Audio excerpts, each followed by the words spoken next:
Hi friends, this is your friend Pankaj Kumar, English educator, YouTuber and grammar specialist. मैं आज आपके बीच लाने का प्रयास किया हूँ एक बहुत ही इम्पोर्टेंट टॉपिक, ग्रामर का बहुत ही इम्पोर्टेंट पोर्शन डिटरमिनर का ग्रुप में आता है ए आर्टिकल।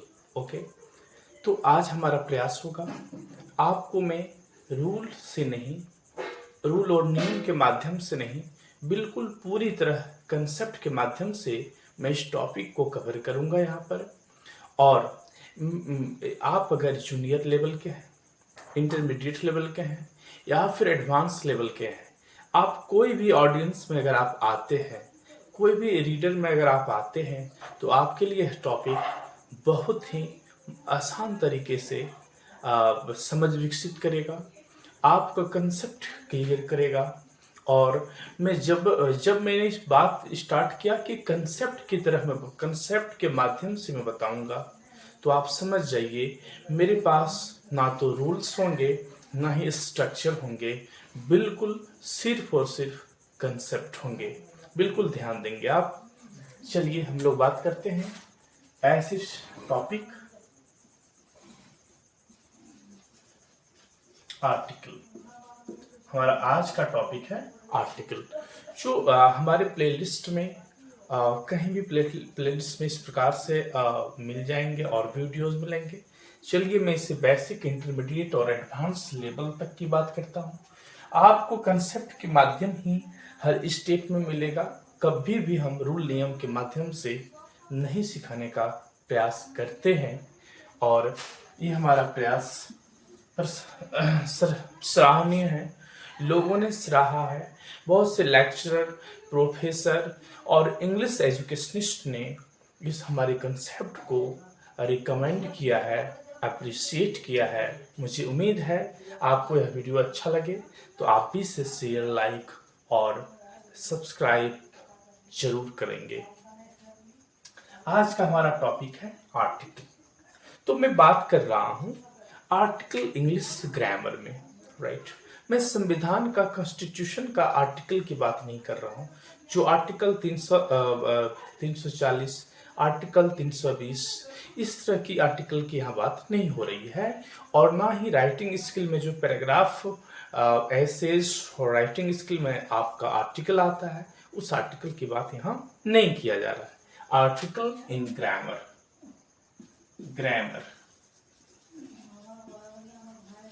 के पोर्शन की बात कर रहा हूँ। यह बहुत ज्यादा कवर करता है आपका कॉमन एरर में। किसी भी विभिन्न एग्जामिनेशन हो, एसएससी का हो, आपका रेलवे का, आपका बैंक पीओ क्लर्क का हो, एयरफोर्स का हो, राइट।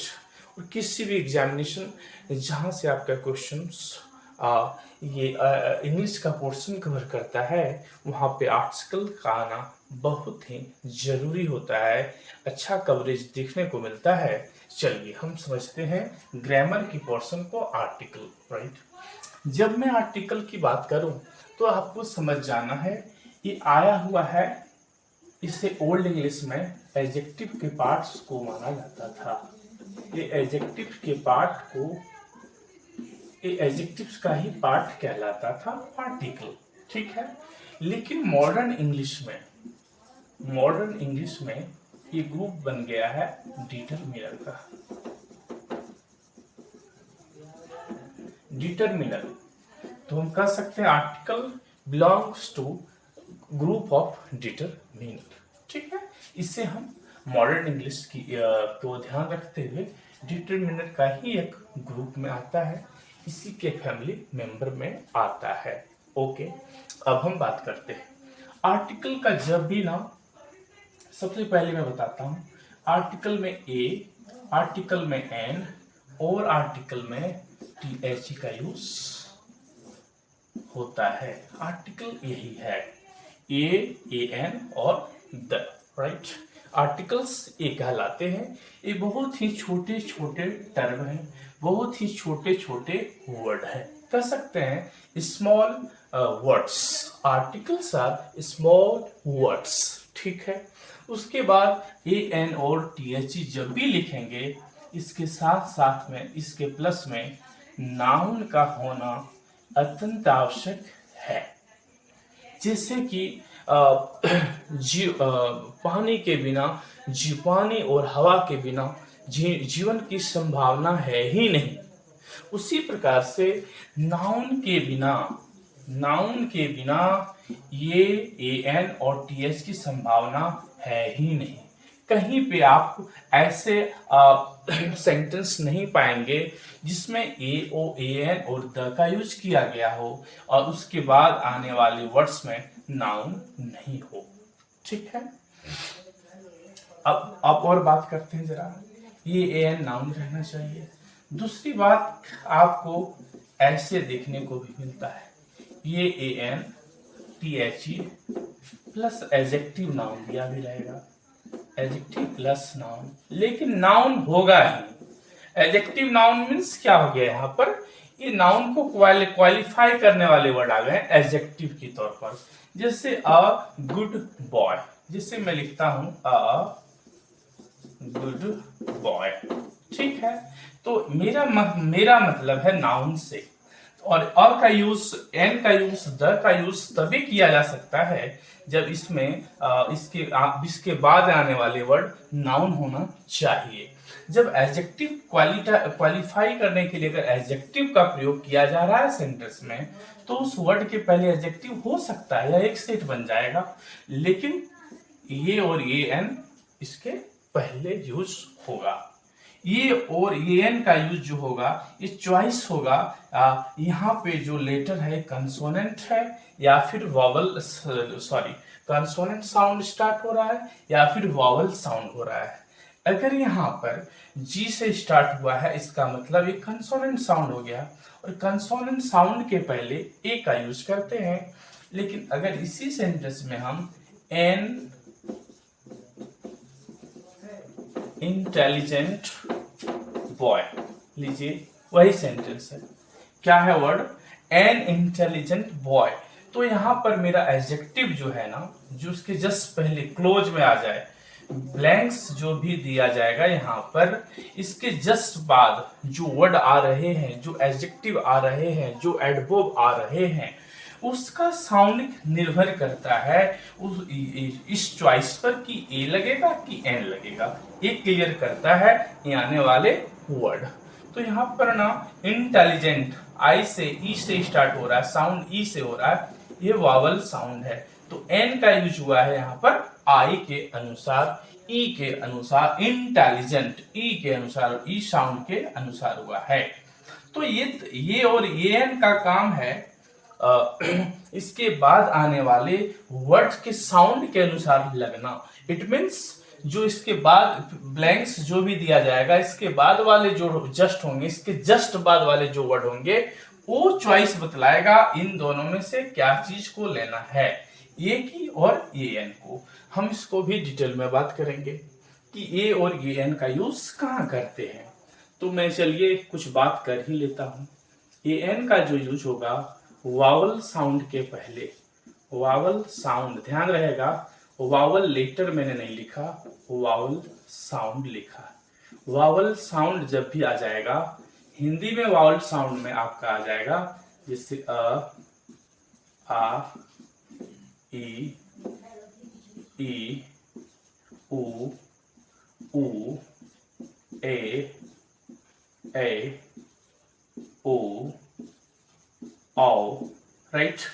अगर ऐसा हिंदी का साउंड आपको नजर आए, यहाँ पे जो भी वर्ड दिया जाएगा, अगर उसका साउंड, इसका शुरुआत, उसका उच्चारण अ, आ, ई, उ, ए, ओ, अगर ये नजर आ जाए आपको, तो इसके पहले हम ए एन का यूज करते हैं। अगर इसी ए का यूज होगा, अगर ये कंसोनेंट साउंड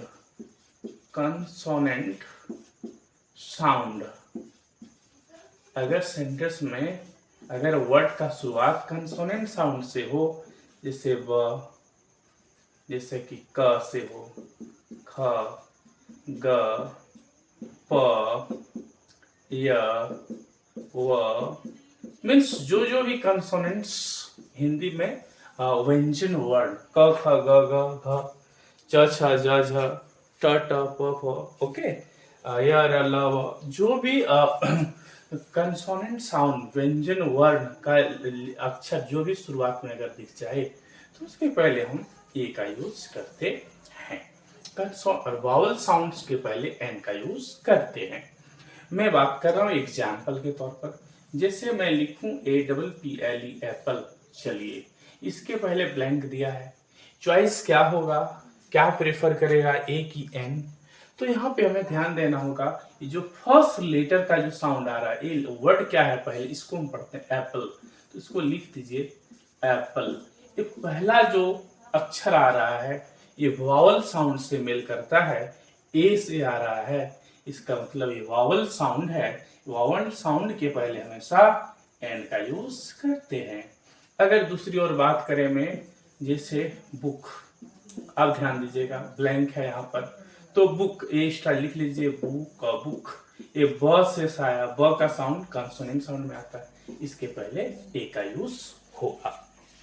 इस प्रकार से जितने भी एब्रिविएशन हैं, संक्षिप्त वर्ड हैं, ठीक है, छोटे छोटे वर्ड हैं, जैसे जिसका फुल फॉर्म होता है, जैसे मैं बात कर रहा हूँ MA, ठीक है, यहाँ पर ध्यान देंगे कि सर यहाँ पे ये होगा कि एन होगा, आपके अनुसार ये होना चाहिए, लेकिन मैं आपको बताता हूँ मेरे आपके अनुसार नहीं चलेगा। इस वर्ड का उच्चारण करके लिख लीजिए कि क्या उच्चारण हो सकता है। उच्चारण होगा M, उच्चारण होगा A। तो मुझे लिख कर देखना है, क्योंकि हम वी बिलोंग टू और ये स्वर वर्ण और व्यंजन वर्ण हर कोई जानता है, हिंदी बैकग्राउंड के बच्चे जरूर जानते हैं, अगर ये नहीं जानते हैं तो आपको मिस्टेक बना रहेगा।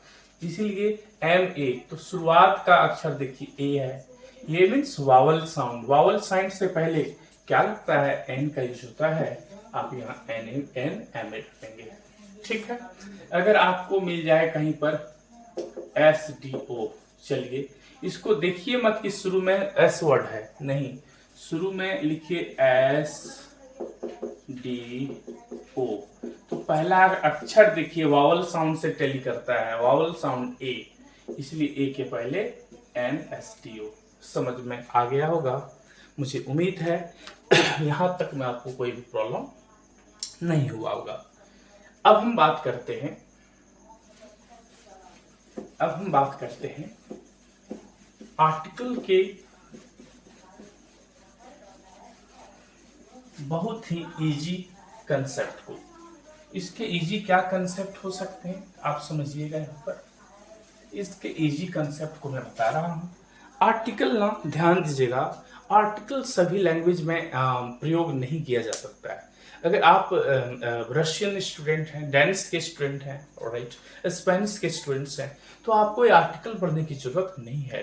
अगर आप हिंदी के स्टूडेंट हैं, उर्दू के स्टूडेंट हैं, तो भी आपको ए एन और द का यूज जिस प्रकार से इंग्लिश में यूज किया जाता है आपको करने की आवश्यकता नहीं पड़ता है हिंदी में भी। लेकिन इंग्लिश में बहुत ही इंपॉर्टेंट है और कुछ लैंग्वेज में है इंपॉर्टेंट, ध्यान दीजिएगा। अब मैं बात कर रहा हूं फिर से आर्टिकल टॉपिक।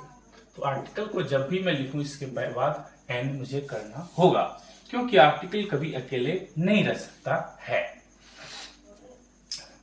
दूसरी बात, और एक बात जो रह गया था कि ये ए एन और द प्लस एडवर्ब रहे तो एडवर्ब, प्लस एडजेक्टिव रहे तो एडजेक्टिव, प्लस नाउन, ऐसे स्ट्रक्चर में भी ये ए एन और द का यूज करते हैं। ये ए एन के बाद एडजेक्टिव और नाउन भी रहता था, अगर एडवर्ब भी आ जाए फिर भी सही होगा। जैसे a very good teacher, a very good teacher, तो इस गुड के टीचर के पहले क्या आया है, एडजेक्टिव है, ठीक है, और इसके पहले क्या आया है, एडजेक्टिव को जो आप क्वालिफाई करें उसे एडवर्ब कहते हैं, ठीक है। तो एडजेक्टिव एडवर्ब दोनों वर्ड आए हैं, तो जो नियरेस्ट, तो हम क्या करेंगे ना, जो एडवर्ब एडजेक्टिव अगर नाउन ऐसे दिया रहे तो हम सबसे जो रिमोट में होता है, सबसे जो दूर में होता है, उसके अनुसार हम वर्ड ये और ये इनको यूज करते हैं, आर्टिकल का यूज करते हैं। तो यहाँ पर अ वेरी, अ का यूज हुआ है वी है वो वेरी के अनुसार, वो के अनुसार, तो यहाँ पे ए का चॉइस किया गया है एन ने। ठीक है, ये भी ध्यान रहे। और दूसरा एडवर्ब, एडजेक्टिव और नाउन ऐसे रहे तो सबसे पहले हम आर्टिकल का यूज करते हैं, मीन्स एडजेक्टिव एडवर्ब से पहले यूज करते हैं। इस समझ में आ गया होगा आपको। मैं दूसरी बात और कर रहा हूं यहाँ पर कि आर्टिकल के तौर पर ये एन और टीएचई को हमने तो देखा, लेकिन मुझे बात करना है यहाँ पर कि आर्टिकल का प्रयोग क्यों हुआ है, क्यों, रीजन। पहला क्वेश्चन मेरा है क्यों, आर्टिकल क्यों हमारे लैंग्वेज में, आर्टिकल का क्यों यूज किया जा रहा है। तो इसका उत्तर होगा, इसका सिंपल सा उत्तर होगा, इसका उत्तर ये होगा, दो उत्तर होगा इसका। पहला उत्तर, किसी भी नाउन को डेफिनेट बनाना है, डेफिनेट बनाने में, ठीक है, डेफिनेट बनाने में।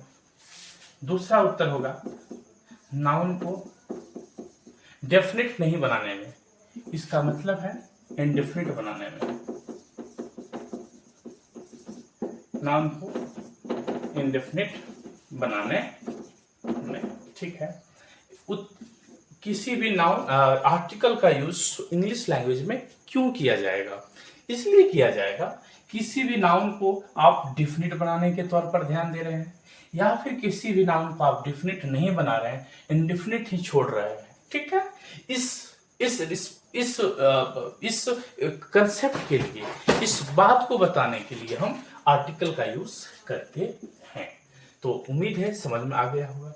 अब मुझे बात करना है कि डेफिनिट और इनडेफिनिट टर्म से क्या हम मुझे समझना है, आखिर क्या रटा रटा हुआ वर्ड है, निश्चित और अनिश्चित, निश्चितता और अनिश्चितता, क्या है डेफिनिट और अनडेफिनिट। तो चलिए इसको हम कंसेप्ट के माध्यम से समझते हैं। तो सबसे पहले मैं बात करता हूं डेफिनिट और इनडेफिनिट में क्या समझना। देखिए, इसको सबसे पहले हम समझते हैं कुछ कंसेप्ट के माध्यम से। लिखिए, मेरा कंसेप्ट समझना है आपको। कंसेप्ट नंबर वन कहता है, अगर एक स्पीकर है और एक ऑडियंस है, एक स्पीकर होगा और एक ऑडियंस होगा। ठीक है, अगर स्पीकर कोई कुछ भी कह रहा है, किसी भी नाउन के बारे में स्पीकर कुछ कह रहा है, और उस ऑडियंस भी उस नाउन के बारे में जानता है, ऑडियंस को भी उस नाउन के बारे में कुछ जानकारी है या फिर सुन रखा है, समझता है। ठीक है, तो मतलब उस चीज से परिचित है स्पीकर भी, उस चीज से परिचित है ऑडियंस भी। जिस ऐसी स्थिति में जैसे मैं बात करता हूं टीचर, ठीक है, टीचर, और जिस टीचर की ऑडियंस बात कर रहा है, स्पीकर बात कर रहा है, उसी टीचर के बारे में इसको भी नॉलेज है। इट मीन्स उसने इस टीचर से ट्यूशन लिया है, दूसरा ऑडियंस ने भी लिया था, इसी टीचर से ट्यूशन लिया था। मीन्स दोनों इस टीचर के बारे में जानकारी रखता है, दोनों जानता है, तो यूज करेगा उस जगह पर द टीचर। ए टीचर का यूज नहीं, राइट, द टीचर का यूज होगा। इट मीन्स दोनों ओर से जब सिग्नल क्लियर रहे, दोनों ओर से सिग्नल जब क्लियर रहेगा, दोनों ओर से सिग्नल जब क्लियर रहेगा, दोनों उस चीज को जानेगा, दोनों उस शब्द को जानेगा, दोनों उस व्यक्ति को जानेगा, दोनों स्पीकर भी और सुनने वाला भी, बोलने वाला भी, दोनों उस चीज से परिचित है, तो वहां पर यूज होगा द टीचर। ठीक है, पहली बात। दूसरा कंसेप्ट मेरा ये कहता है, कंसेप्ट नंबर टू मेरा बताता है, अगर स्पीकर और ऑडियंस दोनों ओर से सिग्नल क्लियर है, मीन्स दोनों जान रहा है, ठीक है, किसी बच्चे के बारे में, चिल्ड्रन के बारे में, ठीक है, इस चिल्ड्रन के बारे में, चिल्ड्रन से परिचित, इस चिल्ड्रन नटखट है, शैतान है, ये स्पीकर भी इस चीज को जानता है, और ये ऑडियंस भी इस चिल्ड्रन के बारे में जानता है। अच्छाई हो, मेरिट हो, डिमेरिट हो, बदमाश है, जैसे भी हैं, दोनों इस चीज से परिचित है, मीन्स दोनों ओर का सिग्नल क्लियर हो गया। तो दोनों ओर से जब सिग्नल क्लियर हो गया तो यहाँ पे यूज होगा चिल्ड्रन नहीं द चिल्ड्रन का प्रयोग किया जाएगा। तो ये कंसेप्ट नंबर 2 कहता है। अब आइए मैं बात कर रहा हूं कंसेप्ट नंबर 3 का।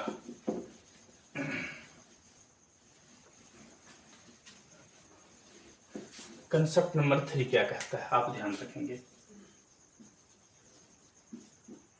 कंसेप्ट नंबर 3 कहता है जब स्पीकर और लिसनर दोनों ओर से सिग्नल क्लियर है, स्पीकर की ओर से और ऑडियंस की ओर से, स्पीकर और लिसनर, स्पीकर और ऑडियंस, स्पीकर और रीडर, जो भी कर सकते हैं आप, दोनों ओर से रास्ता क्लियर है और दोनों कोई सॉल्ट के बारे में जान रहा है, नमक के बारे में जान रहा है, ठीक है। इट मीन्स जहां पे स्पीकर और ऑडियंस मतलब दोनों खाने बैठे हैं एक टेबल पे और उस टेबल पे खाने बैठे हैं, तो नमक जो रखा हुआ है कटोरा में किसी भी ग्लास में, तो उस दोनों देख रहे हैं उस चीजों को। तो एक कहता है, स्पीकर कहता है, फिर लिसनर कहता है कि could you pass the salt, कृपया करके मुझे सॉल्ट इधर ला दीजिए, इधर दें, इधर पास कर दें। तो इसका मतलब है ये भी देख रहा है उस सॉल्ट को और जिसको कहा गया वो भी देख रहा है, तब तो वो पास करेगा, तो वहां पे यूज करेगा द सॉल्ट, ठीक है। तो इसका स्टेटमेंट क्या, ऐसे सेंटेंस क्या कर सकते हैं, could you pass the salt. तो ध्यान रहे इस सॉल्ट को दोनों जान रहा है, दोनों ओर से सिग्नल क्लियर है, तो दोनों ओर से जहां जहां भी सिग्नल क्लियर आपको दिख रहा है, देखिए द का यूज हुआ है, दोनों ओर से जहां पे सिग्नल क्लियर दिख रहा है द का यूज हुआ है। यहां पर भी दोनों ओर से सिग्नल क्लियर दिख रहा है, तो द सॉल्ट का यूज हुआ है। तो मेरा मानना है अब इस कंसेप्ट के माध्यम से तो हम समझ गए actually the teacher, the children और द सॉल्ट का यूज कहां करते हैं, ठीक है। अब मुझे और कुछ बात इसमें बताने दीजिए, आप कोशिश कीजिए जानने का। देखिए इंपॉर्टेंट बात क्या है, देखिए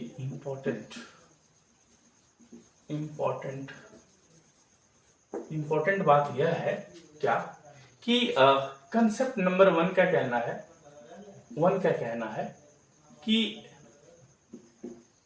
द का जो यूज होगा वो सिंगुलर नाउन से पहले होगा, वो सिंगुलर नाउन से पहले हम द का यूज करते हैं। कंसेप्ट 1 का कहना है द टीचर, टीचर क्या है, सिंगुलर है, सिंगुलर नाउन है, ठीक है। कंसेप्ट नंबर 2 कहता है द चिल्ड्रन, चिल्ड्रन क्या है, चाइल्ड का प्लूरल फॉर्म है, चाइल्ड का प्लूरल फॉर्म है। तो कंसेप्ट नंबर 2 से मेरा समझ में आया कि द का यूज हम प्लूरल नाउन के साथ करते हैं, द का यूज प्लूरल नाउन के साथ किया जाता है। नंबर 3, कंसेप्ट नंबर 3 से पता चला, द सॉल्ट से पता चला कि द का प्रयोग अनकाउंटेबल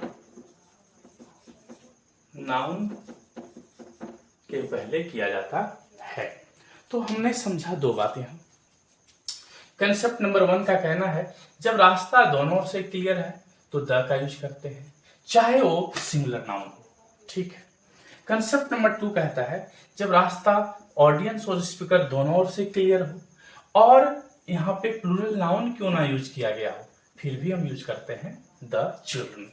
कंसेप्ट नंबर 3 कहता है जब रास्ता दोनों ओर से क्लियर हो और क्यों ना अनकाउंटेबल नाउन का यूज किया गया हो, क्यों ना यहाँ पे वाटर का ही यूज किया गया हो, मिल्क का ही यूज किया गया हो, तो उस अनकाउंटेबल नाउन से भी पहले द का यूज करते हैं, बशर्ते रास्ता दोनों ओर से क्लियर होना चाहिए, सिग्नल दोनों ओर से मिलना चाहिए, तो उस वर्ड के साथ ही हम द का यूज करते हैं। अब इस वीडियो के माध्यम से आपको इतनी अच्छी तरह से आप जो बताया गया है, आपको डेफिनेटली सबसे यूनिक, सबसे बेस्ट मेथड लग रहा होगा, बेस्ट प्रोसेस ऑफ टीचिंग और लर्निंग लग रहा होगा। ऐसा एक मात्र वीडियो आपको YouTube में मिलेगा जो एमबीसी इंग्लिश कंसेप्ट के माध्यम से आप चैनल को सब्सक्राइब कीजिए, शेयर कीजिए, व्यू कीजिए और मुझे उम्मीद है आप पहले खुद से वीडियोस को देखिए, खुद समझिए और अपने रिलेटिव्स को, अपने फ्रेंड सर्कल को, अपने से नियरेस्ट पर्सन को इस वीडियो का लाभ लेने जरूर दीजिए। मुझे उम्मीद है यह वीडियो आपको बहुत ही अच्छा लगा होगा और मैं अगले वीडियोस में इसके नेक्स्ट कंसेप्ट को या फिर नेक्स्ट टॉपिक को, इससे जो अगला जो टॉपिक जो रेस्ट रह गया है मैं उसको डिस्कस करूंगा और वह भी बिल्कुल कंसेप्ट के ही माध्यम से। धन्यवाद।